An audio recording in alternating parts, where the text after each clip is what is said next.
Bonsoir à tous. À la une de ce journal, l'heure est grave. Le Cameroun fait face à une recrudescence inquiétante des cas de Covid-19. Cette deuxième vague d'épidémie est d'autant plus dangereuse que les risques élevés d'importation des variantes de Covid-19 sont élevés. Qu'est-ce qui explique cette situation? Quelles précautions faut-il prendre? Les différents vaccins anti-Covid-19 existants dans le monde seront-ils à la portée des Camerounais? Equinox Télévision vous donne ce soir les clés pour déchiffrer l'évolution de la situation épidémiologique au Cameroun. Après un goût d'inachevé observé lors de la prestation des Lions A' durant le premier tour du CHAN, ils visent désormais la finale du championnat d'Afrique des nations de football. Ils l'ont fait savoir lors d'une rencontre avec le ministre des Sports. Pendant ce temps, leur adversaire en quart de finale sera connu à l'issue des différentes rencontres qui se jouent à Douala. Nous ferons le point dans la page sport du 20h.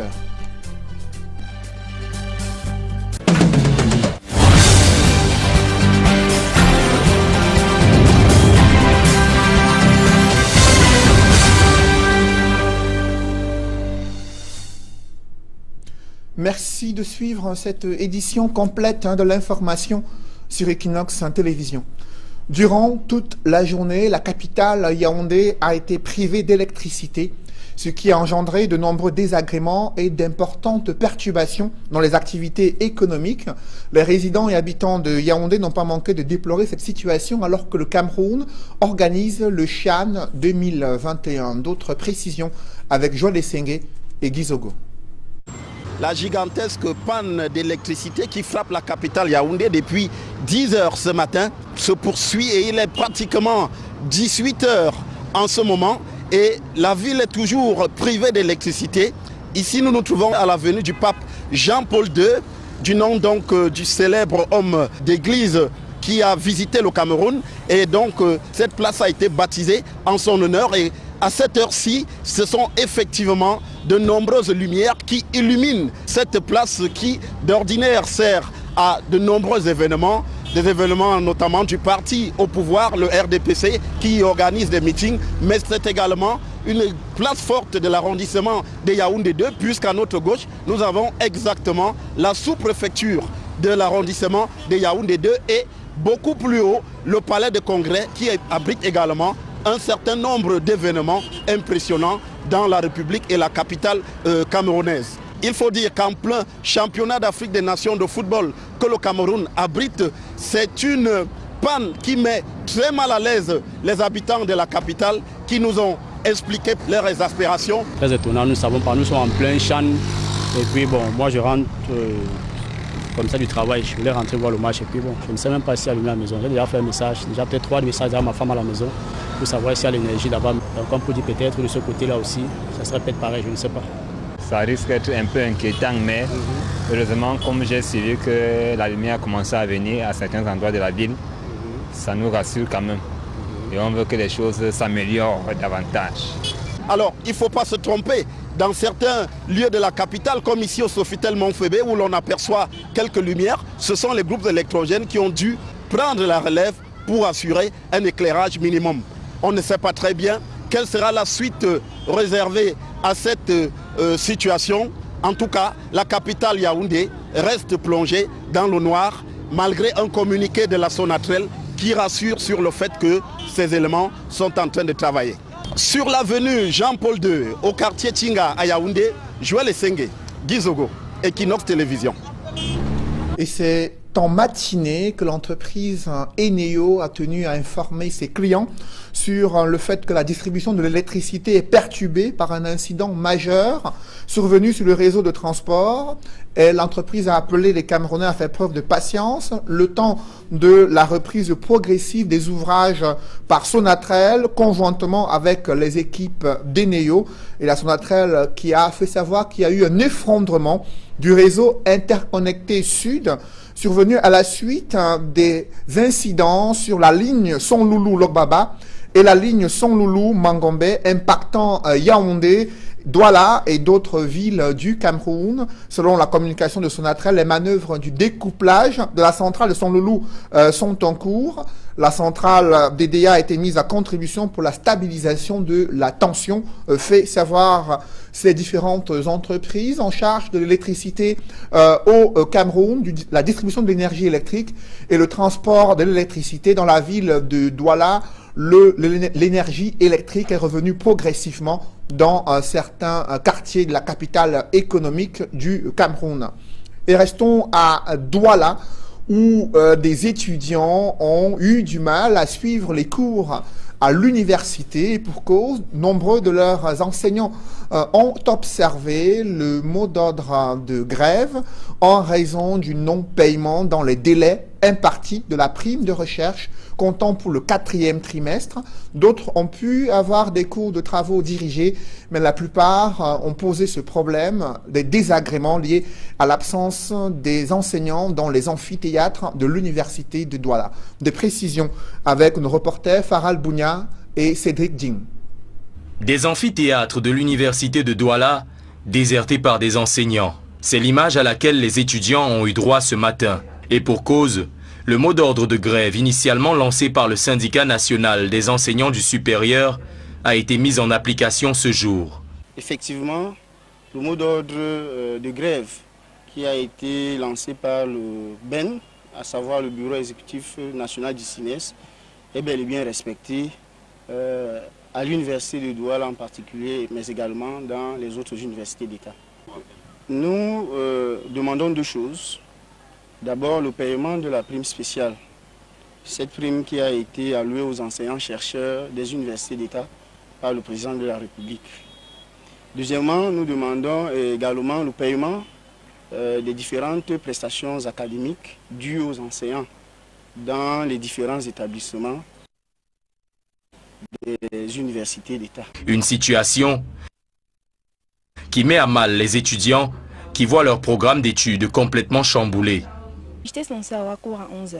Alors le professeur n'est pas venu et n'a pas laissé de raison pour laquelle il n'est pas venu encore aujourd'hui. Je présume que ça doit être par rapport à la grève dont j'ai entendu parler chez un camarade quand je venais. Ça me fauche beaucoup parce que déjà quand je quittais la maison, j'avais laissé un devoir à saisir. Alors je n'ai pas pu le saisir et j'ai d'autres activités à faire à part l'école. Donc du coup, ça me donne un manque à gagner en tout cas. À la séance prochaine, quand elle va venir, elle ne va pas recommencer le cours de la séance passée. Elle va peut-être laisser un support. Et si tu n'es pas assez futé, quand tu vas lire, tu ne vas rien comprendre. Et ça, quand tu vas à la session normale, tu ne pourras pas valider avec une bonne note. Une grève qui fait suite au non-paiement des primes de recherche et de prestations de services de ces derniers par le ministère de l'Enseignement supérieur. Une annonce de grève à laquelle le ministre avait pourtant répondu par voie de communiqué, annonçant le paiement des dites primes pour le 22 janvier dernier. Une annonce qui n'aura visiblement pas réussi à calmer les grévistes. Cette prime nous est d'une utilité certaine. Elle nous permet d'avancer dans nos travaux de recherche. Parce qu'il faut bien comprendre qu'à l'université, nous avons l'obligation de changer de grade à travers les différentes publications que nous faisons. La cessation de travail momentanée que nous observons depuis ce matin ira jusqu'au 30 janvier 2021.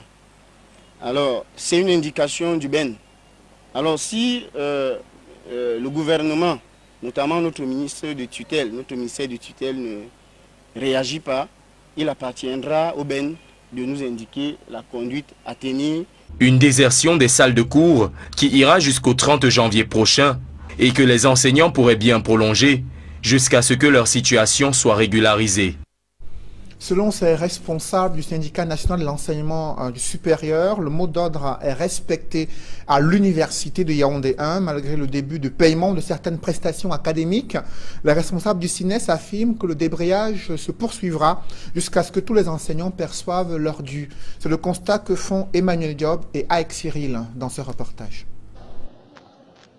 Dans les amphithéâtres à l'université de Yaoundé 1, des étudiants attendent les enseignants qui n'arrivent finalement pas. Suite à un mot d'ordre de grève lancé par le SINES, les enseignants du supérieur ont arrêté de dispenser les cours depuis ce 25 janvier 2021. À Yaoundé, nous pouvons vous assurer que la grève a été très largement suivie. Et nous saisissons l'occasion pour féliciter les collègues qui ont vraiment adhéré et de façon très massive au mot d'ordre de grève. Donc à la faculté des sciences, on peut parler de 100%, à la faculté des lettres, environ 90%. Tout à l'heure même, j'étais encore au téléphone avec ceux de Ngaoundéré, de Maroua, ainsi de suite, pour avoir le point. Et il ressort que là-bas aussi, ça a été très largement suivi. Les enseignants ont choisi de rester au bureau plutôt que d'aller dans les amphis. De nombreuses revendications sont à l'origine de la grève, notamment le non-paiement de la prime à la modernisation de la recherche. Les revendications sont notamment ceux du paiement de la prime à la modernisation de la recherche et aussi des prestations des enseignants dans les différentes universités, notamment les jurys de thèse, les encadrements de mémoire, les corrections d'examens, ainsi de suite. Il y a beaucoup de prestations, les missions qui ne sont pas payées. Des sources indiquent que certains enseignants ont commencé à passer à la caisse. Mais pour le SINES, tant que tous les enseignants n'auront pas perçu leur dû, la grève va se poursuivre. La grève s'arrêtera lorsque tous les enseignants du supérieur seront payés. Nous insistons bien sur le fait que tous les enseignants doivent être payés. Chacun doit vérifier dans son compte pour savoir qu'il a été payé. Nous sommes en train de faire le pointage. Nous avons eu des collègues qui ont dit qu'ils ont déjà été virés et nous sommes en train de recueillir les informations. Si tous les collègues sont payés, si dans les universités on nous assure que les prestations sont payées, alors on va arrêter le mot d'ordre de grève. La grève du syndicat national des enseignants du supérieur est limitée dans le temps du 25 au 30 janvier 2021. Que se passera-t-il au-delà de la période indiquée? Le SINES fait savoir qu'il avisera. Dans le reste de l'actualité, une importante quantité de faux médicaments vient d'être saisie dans la région du Nord. À la suite d'une alerte, les différents trafiquants sont tombés dans une embuscade tenue par les fins limiers de la mission de lutte contre le commerce illicite au Cameroun. D'autres précisions avec Olivier Tsefo et Isabelle Carole-Zopet. Grosse saisie de faux médicaments soigneusement dissimulés dans ces colis à Guidère dans le Nord. C'est le résultat d'une enquête menée par les agents des douanes dans le cadre de l'opération Alto Commerce illicite avec l'appui des forces de maintien de l'ordre pour lutter contre ce phénomène de faux médicaments sans cesse croissant. Donc nous avons travaillé par renseignement que ces gens devaient venir aujourd'hui. Ils ont quitté le Nigeria bien chargés. Vous avez vu les cartons.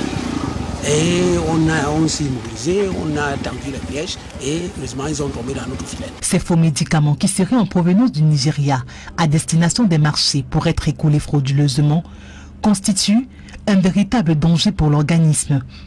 D'où l'appel de la douane camerounaise aux populations à collaborer avec elle et à redoubler de vigilance lors de l'achat de tout produit. Le jour que le Camerounais va réussir à comprendre tout ce qui entre dans son pays, j'aurai gagné cette bataille. Et la population, on demande la collaboration, de nous montrer ces gens, de nous montrer les gens qui sont là pour gâter l'image du Cameroun. Malgré les multiples mesures prises par les autorités pour venir à bout de ce phénomène, le trafic de faux médicaments reste très répandu dans le pays. Dans ce chapitre santé, le compteur des cas Covid vient d'exploser. Jamais le pays n'a fait face à près de 1000 cas enregistrés par semaine. Pour des médecins, il est clair que le Cameroun fait face à une deuxième vague d'épidémie liée au Covid-19. Ils alertent également sur les risques élevés d'importation des variantes de Covid-19 en territoire camerounais. Explication avec Eukwa Claude et Nadine Yambou. Après une certaine accalmie observée durant quelques mois, et alors qu'on croyait l'épidémie maîtrisée, les chiffres du coronavirus repartent à la hausse de façon vertigineuse au Cameroun. En une semaine, 1607 nouvelles infections recensées avec 7 décès. Des chiffres records jamais enregistrés en si peu de temps depuis le déclenchement de la maladie au Cameroun en mars 2020. Si l'on s'en tient aux chiffres du ministère de la Santé publique, à ce jour, près de 100 malades sont actuellement pris en charge dans les unités spécialisées à travers le pays, dont 14 sous oxygène. Pour des médecins, il apparaît clairement que les signes d'une deuxième vague épidémique sont bien perceptibles dans le pays. Je pense qu'on est là en train de rentrer dans la vraie deuxième vague de l'épidémie, parce qu'il faut dire qu'après la première vague, on avait un nombre assez constant, journalier ou mensuel, du nombre de nouveaux cas. Mais là, depuis quelques jours, comme l'a annoncé le ministre de la Santé, on a eu 1600 cas en quelques jours seulement donc, du Covid-19 dans notre pays. Cette recrudescence inattendue de la maladie est due au relâchement général de la population dans l'application des gestes barrières.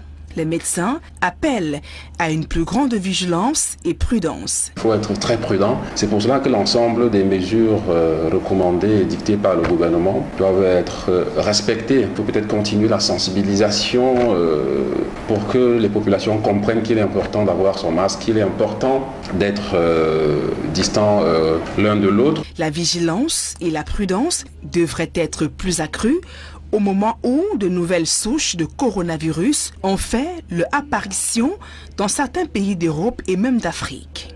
Ces variantes, selon des médecins, seraient 10 fois plus contagieuses. La nouvelle variante du virus, c'est toujours le coronavirus, mais c'est un virus un peu différent du virus du mois de mars, du mois d'avril dernier.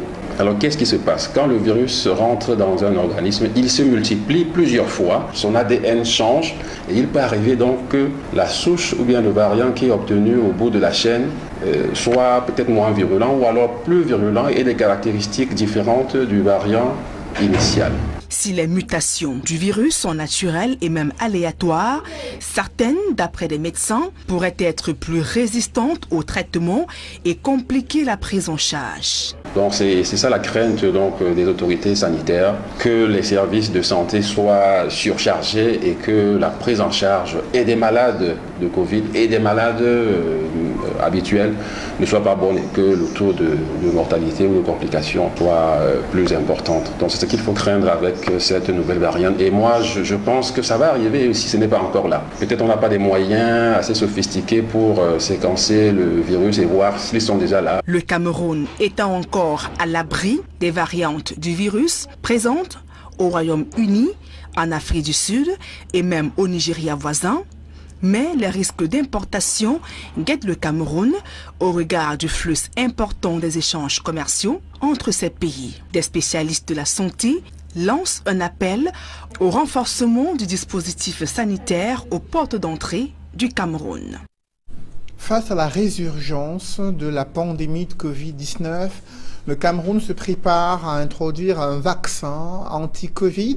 L'information est contenue dans un message porté du ministre de la Santé publique, mais des spécialistes de la santé restent prudents. Ils appellent à un examen minutieux des effets des différents vaccins sur l'organisme avant la mise en place d'une campagne de sensibilisation et de conscientisation des Camerounais sur les enjeux du vaccin contre cette pandémie du Covid-19. Je vous invite à présent à suivre les propos de ce spécialiste de la santé publique concernant la mise en place d'un vaccin, l'introduction d'un vaccin anti-Covid au Cameroun.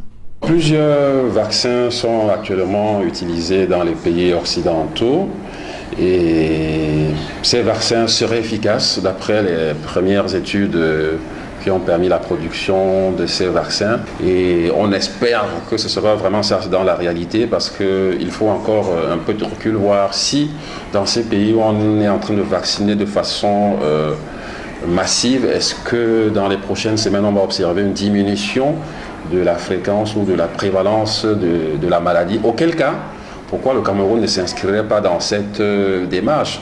Je vous vois venir avec la phobie des populations pour ce qui est de la vaccination, pas seulement contre le coronavirus de façon générale, mais je pense que les populations doivent être toutefois rassurées donc, de la responsabilité qu'a notre gouvernement de nous proposer des solutions contre la vaccination, mais il faudrait bien qu'on puisse réfléchir et voir si vraiment le Cameroun en a vraiment besoin et je pense que les experts vont se réunir et on va en tirer une conclusion bénéfique pour nous tous. 25 ans après l'adoption de la Constitution du 18 janvier 1996, la persistance de la crise anglophone est perçue comme un échec de la mise en œuvre des dispositions pertinentes de la loi fondamentale.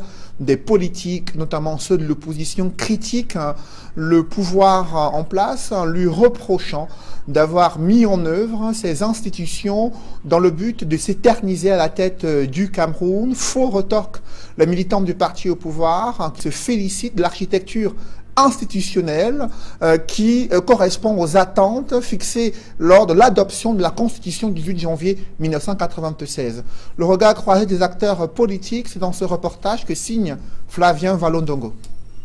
Le 25e anniversaire de la Constitution du Cameroun, revue et corrigée en 1996, fait débat dans les milieux politiques. Le parti au pouvoir et l'opposition se rejettent les responsabilités dans la mise en œuvre des institutions. La motivation fondamentale de la révision de la Constitution de 1996 qui aboutit à l'adoption de la loi numéro 96/06 du 18 janvier 1996 portant révision de la Constitution du 2 juin 1972 était en fait de permettre aux populations de participer à l'implémentation de la politique qui allait conduire à la gestion de leur destin. C'est ça qu'on appelait la décentralisation. C'était l'objectif. Le militant de l'Union des populations du Cameroun pense que 25 ans après, que le bilan, selon lui, est plus théorique que pratique. Entre-temps, au Rassemblement démocratique du peuple camerounais, l'on estime que la mise en place des institutions, notamment la décentralisation, se fait de façon méthodique. Si Maître Kakak estime que c'est allé tellement doucement et que la décentralisation n'est pas encore au niveau où il souhaiterait que ce soit maintenant, dans 10 ans, 15 ans, son fils, lui, sera là. Je veux vous garantir que nous allons progressivement, mais nous allons avec assurance. Et ils penseront que tout ça a débuté à l'ère du président Paul Biya. Aujourd'hui, nous nous en félicitons quand même que toutes les institutions qui ont été prévues par cette constitution de 1996 soit mise en place. Si 25 ans après, des réajustements effectués dans la Constitution tardent à prendre corps, au mouvement pour la renaissance du Cameroun et alliés, il est dit que les assises de 1996 sonnent comme un marché de dupes. Vous ne pouvez pas avoir une constitution en 1996 qui en 2021, 25 ans plus tard, n'a pas encore des éléments de bilan. À ce stade, c'est un triple échec même. Vous avez tout conçu, vous dites que c'est dans votre tête et que comme on vous avait dit que ce sera progressivement, il n'y a rien à évaluer. Même ce qui a été dessiné, vous avez eu de la peine à mettre en pratique. Nous sommes essentiellement dans de la navigation à vue. Les conséquences du non-respect des résolutions prises lors de la modification de la Constitution de 1996 sont entre autres la crise anglophone dans les régions du nord-ouest et du sud-ouest, la corruption, bref, la malgouvernance publique, décriée ici par l'opposition et qui freine le développement du Cameroun, précisent les acteurs politiques de l'opposition et de la société civile. Dans le bras de fer qui oppose l'autorité administrative au chef traditionnel, le professeur Pascal Charlemagne Msanga-Nyamding, professeur titulaire et membre titulaire du comité central du RDPC, se prononce après la deuxième mise en garde d'un préfet adressé au roi Sokoudjou. Le professeur Pascal Charlemagne Msanga-Nyamding critique cette démarche administrative. Il estime que c'est jeter de l'huile sur le feu. Il dénonce cette attitude qui pourrait faire croire qu'au Cameroun, il n'y a pas la liberté d'expression. Je vous invite à suivre la leçon qu'il donne à l'autorité administrative. Il était l'invité de l'émission La Vérité en face sur Equinox Télévision. Est-ce qu'un préfet écrit à un chef comme Sokoudjou et sur la lettre il met deuxième avertissement? Godness! Mais on est où? Mais écoutez, nous avons déjà 4 fronts qui nous fragilisent. Le nord-ouest, le sud-ouest, le nord et l'est. Je dirais même un 5e front, la presse et les médias, qui jouent parfois le jeu de la déstabilisation. Est-ce que nous avons encore besoin de créer d'autres fronts? Un préfet, vous savez, d'abord c'est une faute en matière de rédaction administrative. J'enseigne la rédaction administrative. Il faut recycler parfois certains fonctionnaires. Lorsqu'un préfet d'ailleurs écrit une chose pareille, si moi j'avais été à côté de ce préfet, je lui aurais dit d'écrire peut-être au chef en disant objet, votre attention. Mais là c'est écrit deuxième mise en garde. Deuxième mise, c'est de la sauvagerie. C'est comme si je jouais au Djambo. C'est comme si on est au quartier qui dit j'étais déjà averti, hein, si tu t'amuses encore. Ce n'est pas élégant. Ce n'est pas administratif. Mais ça veut dire que la chefferie a quand même précédé l'État, mon Dieu. C'est quoi cette histoire où Paul Biya, mon maître politique, prône l'apaisement? On a des autorités qui parlent comme ça à un chef. Parce que si vous allez menacer un chef comme, moi je l'appelle Paso Konju. Parce que c'était l'ami à mon père. Et je voudrais vous faire remarquer que, qu'est-ce qu'on fait de nous les chefs RDPC qui tenons des réunions? Moi je tiens parfois des réunions politiques à l'effet de demander qu'on soutienne le président Paul Biya dans ma chefferie. J'ai même interdit, moi je suis allé plus loin que Sokodjo. Les Yabassiens qui m'écoutent, j'ai interdit l'opposition dans ma circonscription politique. On ne m'a jamais donné d'avertissement. Pourquoi on va le faire pour l'autre? Parce que historiquement, je voudrais quand même reconnaître que pas Sokodjo, faux, le père faux, que je voudrais saluer avec toute la révérence. Avec toute la révérence, s'ils nous écoutent, je voudrais qu'ils ne prennent pas ça au sérieux. Ces gens ne savent pas ce qu'ils font.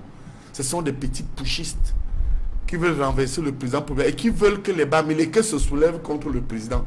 C'est une stratégie de ce que moi j'ai appelé le coup d'état scientifique. Et le président de la République du Cameroun vient de nommer par décret les 10 secrétaires généraux des conseils régionaux. Ils sont désormais connus, décision du président de la République du Cameroun. Et en bref, les images des obsèques officielles de l'ancien président ghanéen Jerry Rawlings, les Ghanéens qui viennent de rendre hommage le président du Ghana entre 1981 et 2001. Son corps est exposé dans le centre international de conférence d'Accra.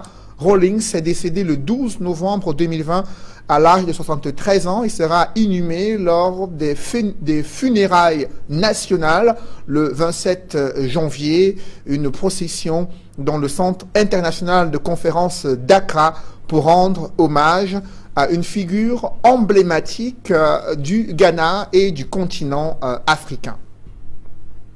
Et parlons à présent des Lions à prime. Ils viennent d'arriver à Douala après leur performance enregistrée durant le premier tour de cette compétition. Les Lions indomptables à prime, comme vous le voyez en image, qui ont atterri à l'aéroport international de Douala. Ils doivent prendre leur quartier dans la capitale économique.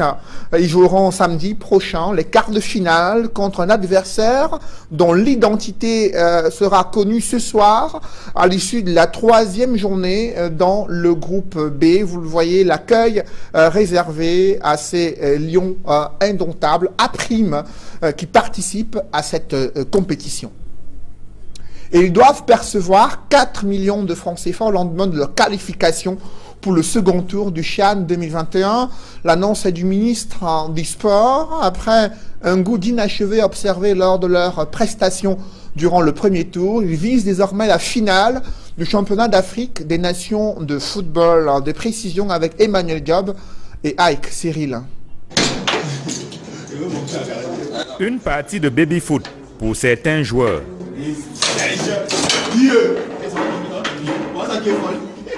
Causerie par petits groupes ou encore va-et-vient dans le hall de l'hôtel pour d'autres.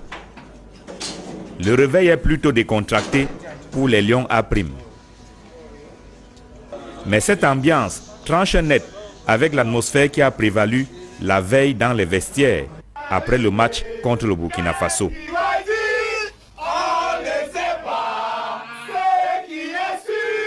Avec une seule victoire et 2 nuls en 3 matchs, la qualification pour le second tour du CHAN a été acquise dans la douleur. Le ministre des Sports et de l'Éducation physique est le premier à le reconnaître. Après 3 rencontres, une victoire et 2 matchs nuls, nous aurions aimé avoir une victoire aujourd'hui. Mais nous n'avons pas encaissé de défaite et c'est déjà mieux que le pire. Mais malgré tout, explique Narcisse Mouele Kombi, le premier objectif du Cameroun dans cette compétition est atteint. Vous aviez un objectif fondamental après ce premier tour, c'était la qualification pour le deuxième tour. Vous êtes qualifiés, applaudissez pour vous-même.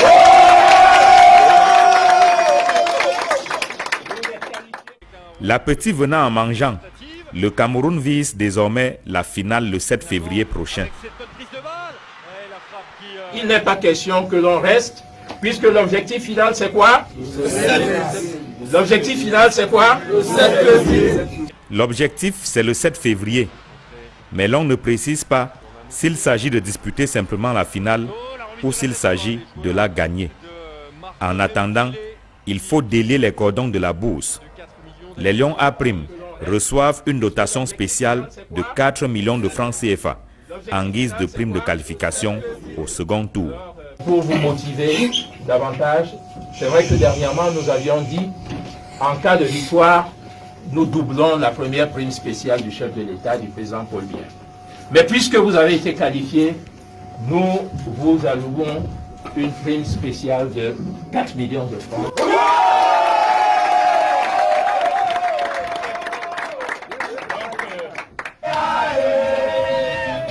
Cette ambiance des vestiaires, après la qualification pour les quarts de finale, présage-t-elle des lendemains meilleurs pour les Lions A' du Cameroun? Josué Tansi.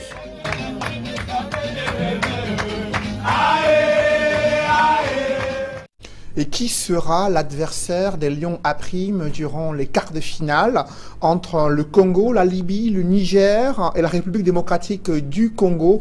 L'adversaire sera connu à l'issue des différentes rencontres qui se jouent dans la poule B. Pour le moment, c'est 0-0 dans le cadre de ces différentes rencontres. Vous en saurez davantage en suivant l'émission spéciale consacrée à l'analyse et au décryptage des performances de ces équipes de football. Émission à suivre ce soir, présentée par Sylvestre Hippolyte Zangaou en présence d'experts de haut vol. Mesdames, messieurs, c'est la fin de ce journal. Merci d'avoir suivi.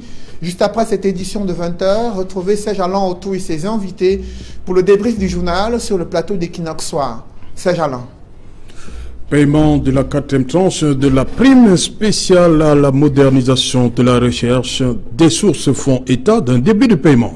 Pourtant, les différents enseignants, membres du CINES et d'autres concernés par cette situation maintiennent le mot d'ordre de grève. Ils comptent poursuivre le débrayage jusqu'à ce qu'ils aient des informations crédibles qui font état d'un paiement effectif et intégral des primes revendiquées par ces enseignants. Et vous avez vu l'impact que cela a sur les cours. De nombreux étudiants espéraient suivre les cours parce que l'on approche des sessions normales, examens semestriels redoutés par les étudiants, et l'absence des cours pourrait être difficile et difficile pour ces étudiants à préparer les examens de fin de premier semestre. L'on attend la réaction du ministre de l'Enseignement supérieur, lui qui annonçait déjà le paiement de ces primes, d'abord par biétage, a-t-il indiqué, et ensuite par virement bancaire vers la fin de cette semaine. Serge Alain. Voilà, madame, monsieur, c'est dans l'essentiel. L'Equinox Soir, deuxième partie. Bonne soirée à vous, Cédric. Je vous souhaite une bonne soirée, Serge Alain. Rendez-vous demain, 20h. Dans un instant, la suite. Equinox Soir.